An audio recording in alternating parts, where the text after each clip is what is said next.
Assalamualaikum warahmatullahi wabarakatuh.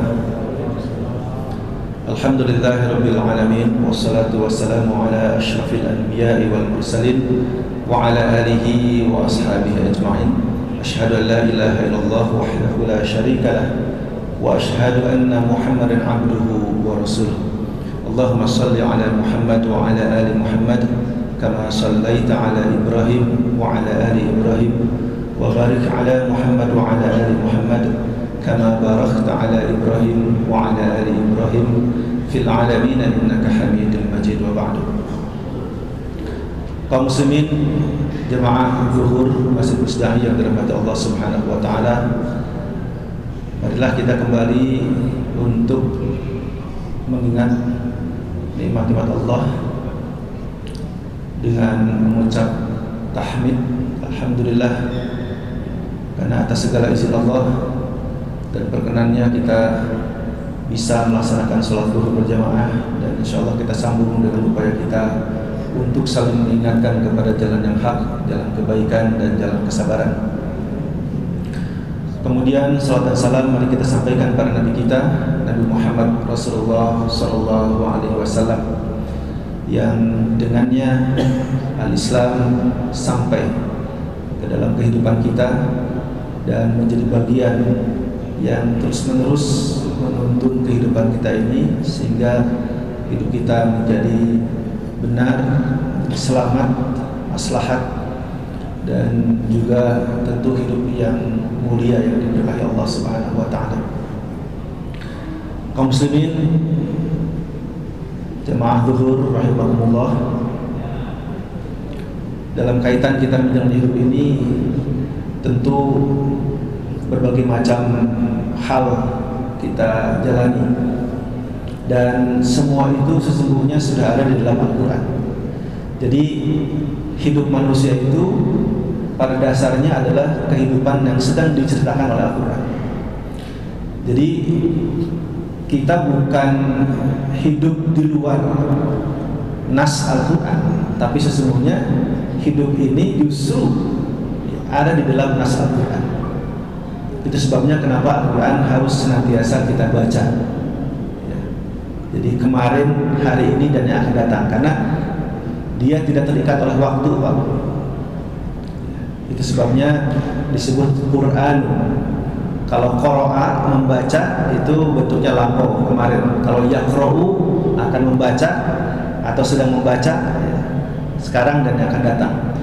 Tapi kalau Quran itu bacaan, jadi dia tidak terikat oleh waktu. Makanya kemarin atau masa lalu, sekarang dan yang akan datang tetap Al-Quran. Dialah bacaan yang harus dekat dengan jiwa kita. Karena apa? Karena sesungguhnya kita sedang diceritakan oleh Al-Quran. Tidak ada kaum misalnya yang mendustakan kata Allah, ada kaum yang beriman, ada yang tidak. Itu semuanya dikisahkan di dalam Al-Quran. Ada manusia-manusia yang taat, ada manusia yang tidak, ada yang zalim, ada yang adil, ada kelompok, ada individu yang kemudian menguatkan keimanannya, kesalehannya. Itu juga semuanya ada dalam Al-Quran. Bahkan proses kita melaksanakan ibadah ini sesungguhnya juga adalah bagian dari waktu-waktu yang sudah ditetapkan Allah dalam Al-Quran. Jadi setelah saum ada haji, kemudian ada yang lain, ada zakat ya. Nah, hadirin rahimakumullah, ada ibadah yang terkait dengan waktu secara khusus seperti saum Ramadan ini. Kita nggak bisa memindahkan saum Ramadan ini sebulan sebelumnya atau setelahnya, tapi khusus pada bulan Ramadan. Ada ibadah yang tidak terkait, yang terkait dengan tempat saja, yaitu haji. Jadi kalau mau melaksanakan ibadah haji ini kita harus ke Mekah.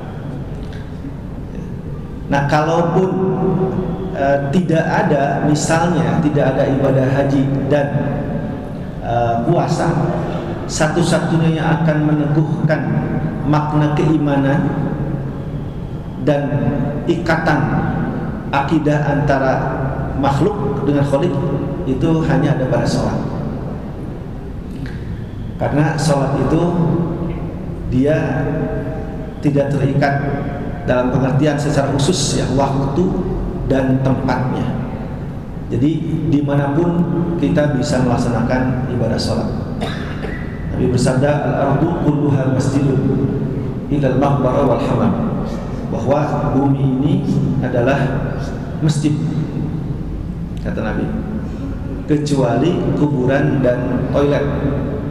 Jadi tidak baik sholat ya, misalnya di atas kuburan atau di toilet ya. Tapi selebihnya itu boleh kita laksanakan sholat sepanjang tempatnya bersih.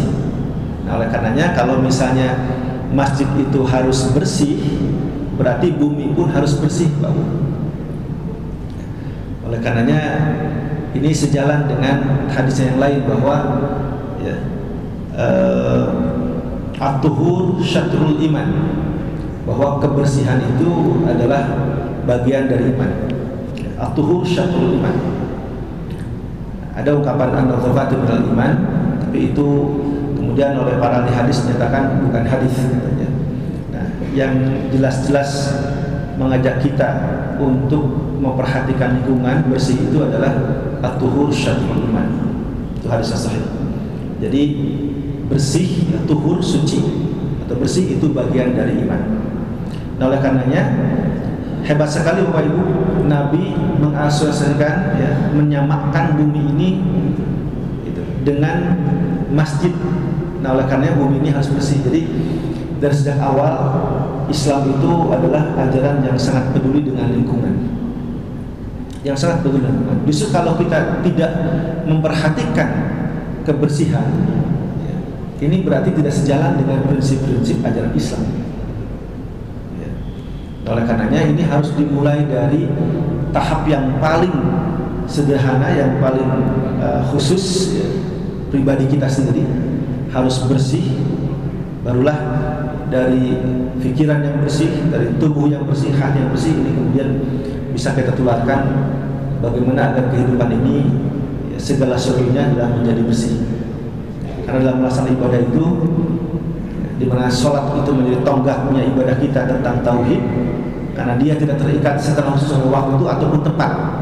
Ya, tapi kapanpun, dimanapun, sepanjang waktu-waktu sholat itu datang, ya, bahkan ada sholat sunat yang kapanpun bisa kita kerjakan, ya, itu menjadi tonggaknya pertalian diri kita dengan Allah secara tauhid. Hadirin jamaah Allah, nah karena begitu penting kedudukan kita sebagai hamba Allah di muka ini, maka pergunakanlah segala hal yang telah Allah karuniakan pada kita ini untuk benar-benar dimanfaatkan lagi, mendapatkan dari Allah. Ada satu pengingat yang cukup bagus ya, dari Nabi Muhammad SAW dalam satu hadisnya ya, dari Ibnu Abbas radhiyallahu anhu, bahwasanya Nabi bersabda, "Iktanim khamsan qabla khamsin." Manfaatkanlah 5 hal atau perhatikanlah 5 hal sebelum 5 hal yang lain datang. Mungkin Bapak Ibu juga sudah pernah ya, mendengar hadis ini. Nah, tinggal bagaimana usaha kita secara konsisten memanfaatkan 5 perkara tadi. Iktanim khamsan qabla khamsin. Yang pertama adalah syababaka qabla haramik. Pakai H besar. Ada haram, ada haram. Kalau haram itu haram, ya masih haram. Tapi kalau haram, nah ini artinya adalah pikun atau tua atau beruban. Jadi iktanim khamsan qabla khamsin. Manfaatkanlah 5 hal dalam diri kita ini yang Allah berikan sebelum 5 hal yang datang, yaitu yang menjadi lawannya. Yang pertama ya, syababaka. Syabab itu pemuda atau usia muda, qabla haramik.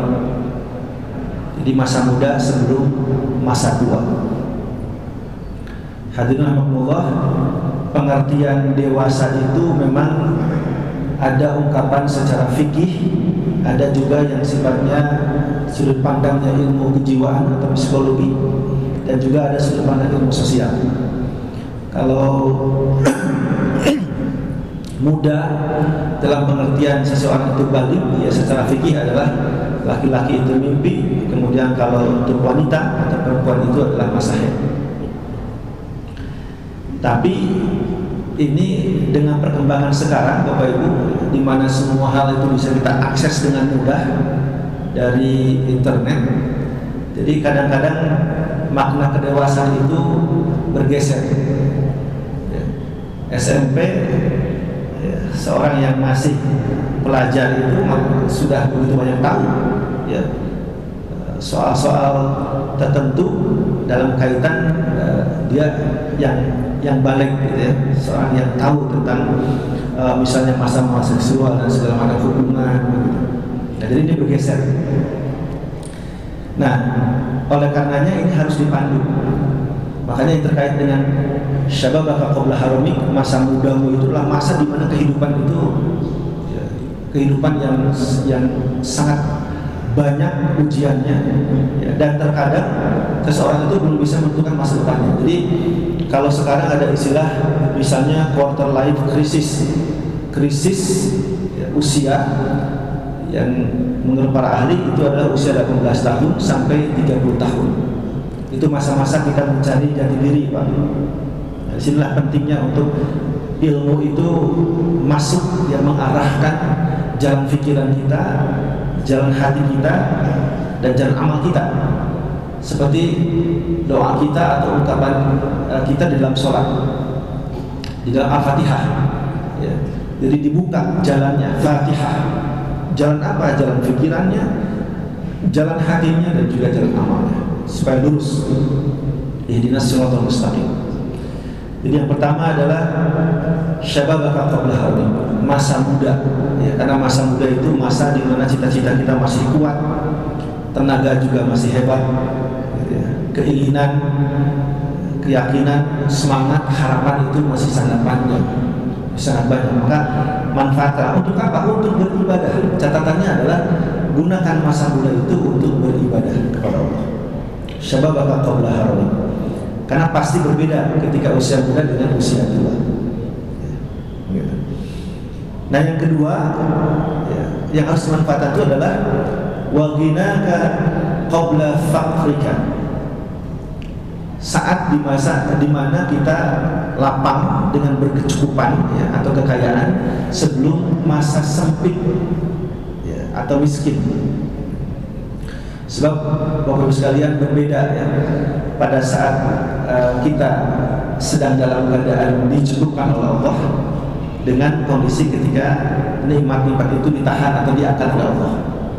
Dan bagi Allah pergiliran antara masa kita cukup dengan masa di mana kita ini jatuh ya, di kita itu sangat cepat dan sangat mudah bagi Allah.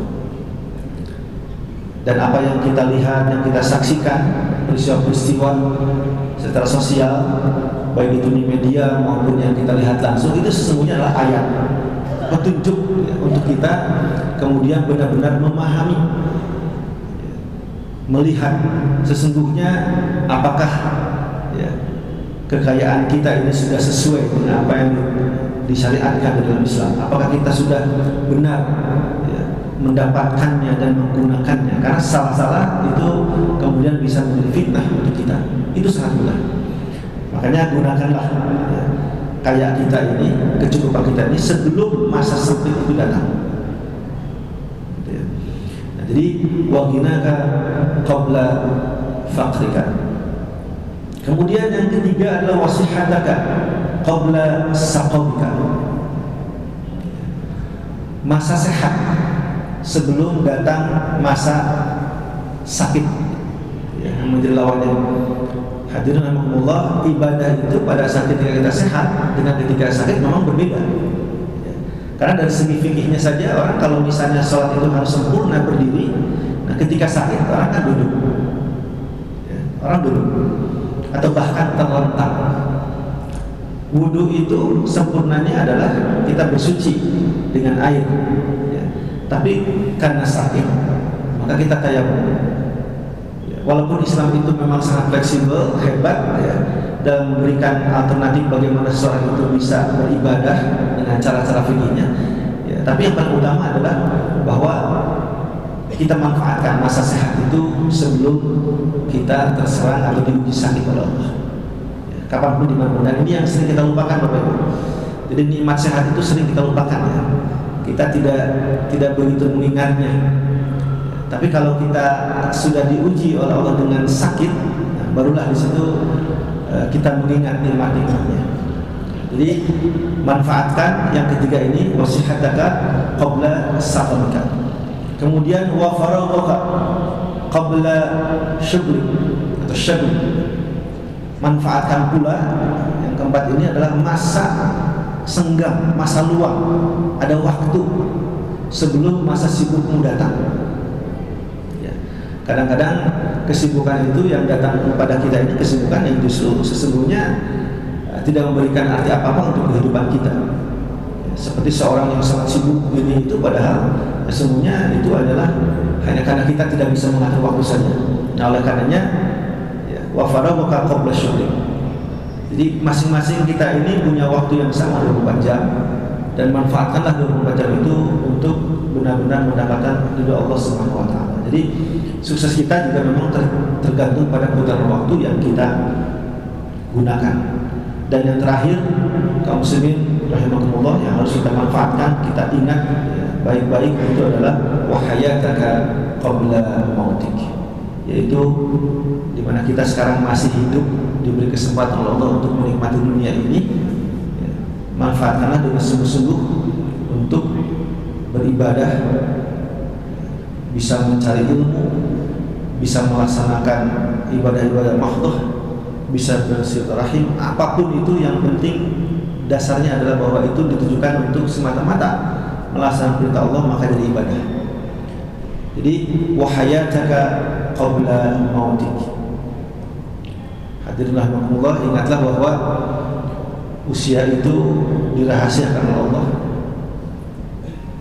Tidak berarti kematian itu hanya datang atau menjemput yang sudah senja, yang lanjut usia. Tapi kematian itu bisa saja datang kepada mereka yang masih muda. Bahkan mereka yang masih anak-anak, atau mungkin saja yang dalam rahim ibunya ibu sudah Allah panggil, itu sangat mungkin. Oleh karenanya hidup yang sekarang kita dapati ini itu harus dimanfaatkan, dinikmati dalam pengertian jadikan ia bagian dari upaya kita untuk benar-benar mempersiapkan diri, membekali diri, karena kita pasti akan sampai pada masa atau ajal di mana nanti segala sesuatunya sudah tidak lagi sama. Bahkan di dalam riwayat menyebutkan bahwa bumi ini itu setiap hari memanggil dengan 10 panggilan. Kata bumi, boleh katanya engkau menikmati dunia ini bersama orang-orang, merasa ramai, tapi kelak engkau akan ada dalam perutku dan engkau akan merasa kesepian, tidak ada siapa-siapa. Maka Nabi Muhammad bumi memanggil, wahai anak Adam, silakan kalian bersenang-senang di masa-masa siang terang benderang, tapi kelak engkau akan ada dalam kegelapan dalam perutku. Coba ya. Silahkan olehmu bersenang-senang dan nikmati dunia ini, harta yang kau miliki, tapi kelak dalam perutmu kau tidak akan mendapatkan dan tidak akan membawa apa-apa.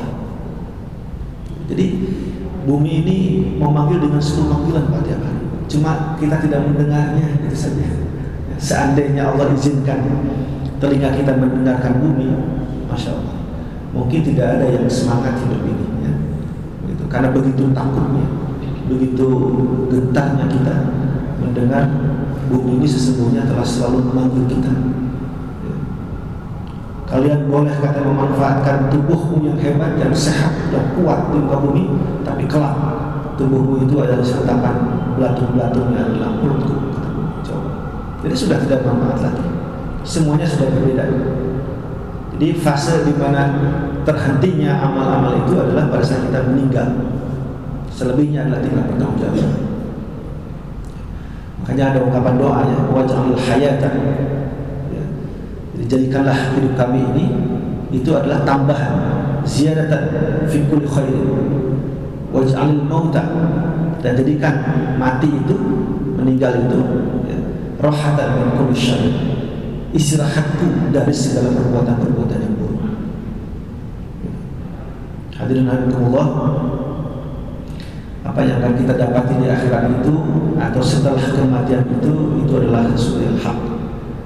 Permasalahannya adalah karena kita belum bisa menjangkaunya saja secara ilmu pengetahuan, karena Allah memberikan batasan. Jadi sesuatu yang terjadi setelah meninggal itu belum bisa dikaji oleh sains, oleh ilmu pengetahuan dan teknologi. Sekalipun ada uji coba ya, di Rusia dan di Belanda, jadi ketika orang sakit dimasukkan ke tabung, dilihat bagaimana proses kematiannya, tetap saja tidak bisa.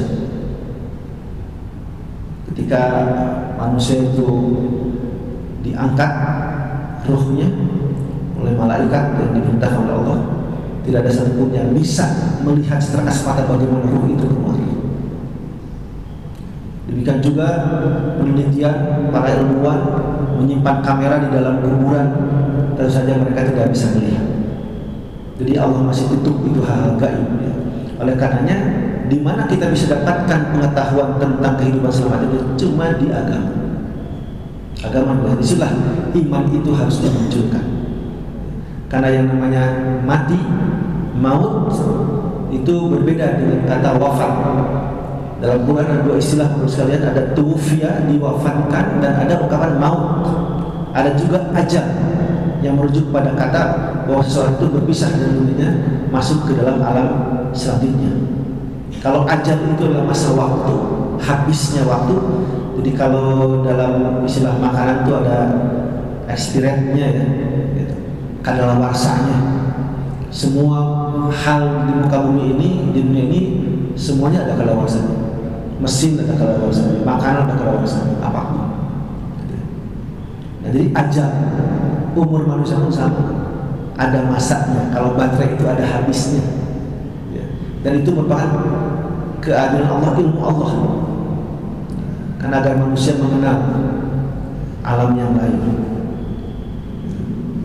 Yang kedua, kata maut, mati itu terhenti, artinya mata yang mut, terhenti dalam pengertian bahwa segala hal yang ideal itu terpisahkan.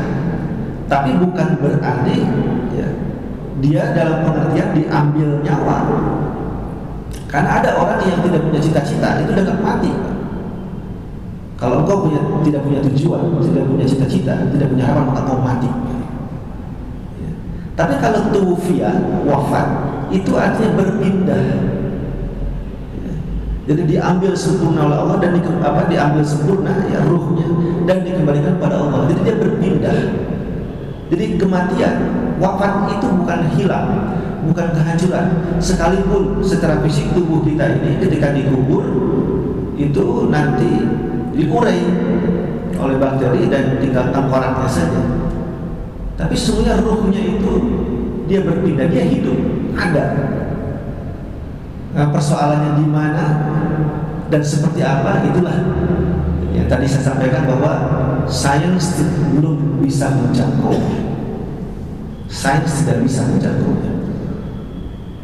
Nabi sekalipun itu hanyalah karena diberikan oleh Allah wahyu untuk mengerti tentang kehidupan akhirat seperti apa. Itu sebabnya Nabi menyampaikan pada kita tentang azab akhirat, tentang timbangan amal, tentang pertanggungjawaban hidup manusia, tentang surga dan neraka. Pasti. Makanya oleh ayat Al-Quran dikatakan kalla sawfa ta'lam, thumma kalla sawfa ta'lam, kalla law ta'lamuna ilmal yaqin, ya, la tarawunna jahim. Jadi ilmu yakin, ilmu yakin, pokoknya semua akan kita dapat. Tapi itu kapan? Nanti fasenya adalah kalau kita melewati masa ajal itu, masuk ke alam atau ke dunia yang lain. Di semuanya kata Nabi tadi, manfaatkanlah hayataka qabla mautik. Mudah-mudahan hadirin Allah kita diberikan kemampuan oleh Allah untuk benar-benar bisa memanfaatkan 5 hal tersebut ya, sebelum 5 hal yang lainnya yang mungkin lawannya datang kepada kita. Ya, mudah-mudahan, amin ya rabbal alamin. Demikian tausiah siang ini, mudah-mudahan bermanfaatnya dan menjadi bekal untuk kita. Billahi taufiq wal hidayah. Assalamualaikum warahmatullahi